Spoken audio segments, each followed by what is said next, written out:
Welcome to Rana Asif, The Deep Dive. I'm your host, and right now, I'm standing in what might be the world's most incredible open-air aviation museum. Except this isn't a museum. This is America's strategic reserve of military aircraft. This is the 309th Aerospace Maintenance and Regeneration Group, or, as it's better known, the Boneyard. Spread across 2,600 acres of Arizona desert sit over 3,000 aircraft. But this isn't just a graveyard for retired warplanes. This is a living, breathing operation where old aircraft are preserved, upgraded, and sometimes brought back from the dead. Today, we have exclusive access to show you exactly what happens here. We're going to suit up with the crews, learn how aircraft are prepared for decades of storage, watch as multi-million-dollar parts are salvaged from 50-year-old airframes, and see how some of these planes get a second chance at life. I'll be experiencing what it's like to work 80 feet in the air on a C-5 Galaxy, getting hands-on with the preservation process, and learning how this facility saves the military hundreds of millions of dollars every single year. But let's start our tour where the most famous residents live, an area called Celebrity Row. This is the oldest intact aircraft we've got here. Authorized for construction in 1952, finished 1953, it's an EB-57 Canberra. Why save something this old that nobody's flying anymore? Except NASA flies 3 WB-57s, and we're their only source of spare parts. This aircraft right here keeps those NASA research planes in the air. Now this LC-130 was designed for Antarctica. That's why it has skis.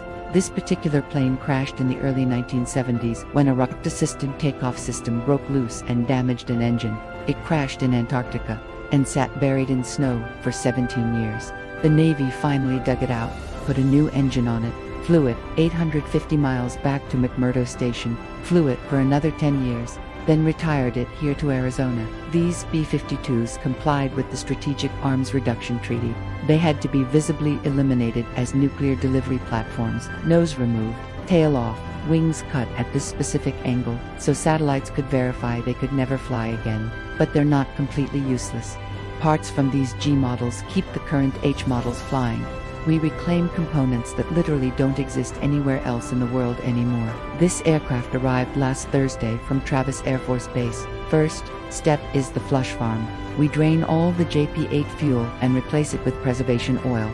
Then we run the engines for about 5 minutes each, just enough to circulate that preservation oil throughout the entire system. After that, the mechanical preservation is complete. How many different aircraft types are you qualified to do this on? We handle about 6 different airframes regularly, but some guys here are qualified on 15 to 18 different types. We go to the same engine run schools as military crews. Next step, the wash rack. This is like a car wash for airplanes, and it is especially crucial for aircraft that served on aircraft carriers or in tropical environments where salt corrosion is a major issue. Today we're washing this A-10 Warthog. I want you to start on this front section of the fuselage. Wow, okay, got it. So AC-5 must take forever to wash compared to this A-10. Same crew size, but 2 full days instead of a couple hours. Just way more surface area. I noticed the A-10's gun is covered. Why is that? We don't want insects, birds, or moisture getting in there. If reclamation crews need to pull those barrels later, we don't want them encountering bees' nests or corrosion. Complete protection for the entire time it's stored here. First layer is black spray sealant. Second is white coating to reflect sunlight. Keeps the internal temperature within 15 degrees of ambient instead of 100 plus inside. Show me how this works. Horizontal pattern first, side to side, then vertical, up and down. Squeeze slowly until you see the texture pattern. There you go. Even strokes. He's certified. We got an order from main fuel lines. We're pulling one from each side of this aircraft. And these will go to a currently flying F-15. Exactly. Either directly to a deployed aircraft, or to a maintenance depot. If supply doesn't have it, they come to us, the world's largest parts warehouse, and some parts are only available here. Absolutely. Some manufacturing sources don't exist anymore. Production lines closed decades ago. We're the only source. If you had to put a dollar value on the parts reclaimed each year, last fiscal year minus $454 million, that's with an M over 9,000 parts. This year we'll hit about 10,000 parts. That's incredible. What about huge parts? Large parts go to the wash rack, then to our wood mill where we build custom crates. Everything from bolts to entire engine assemblies ships out of here. Some aircraft don't just get stored, they get completely upgraded. New avionics, weapons systems, everything. This is called depot-level maintenance. After upgrades, we do functional check flights. We'll do a zoom climb about 600 miles per hour, then straight up over the field.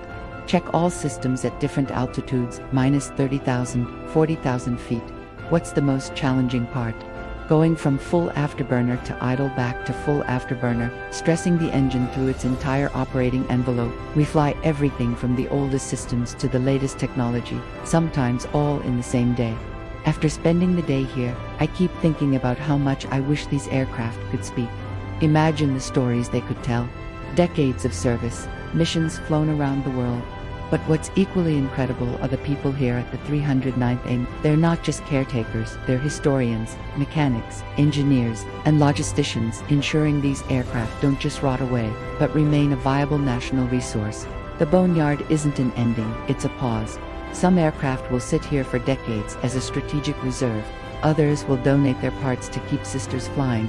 A lucky few will be completely regenerated and returned to service. It's a cycle of preservation, reclamation, and occasionally, resurrection.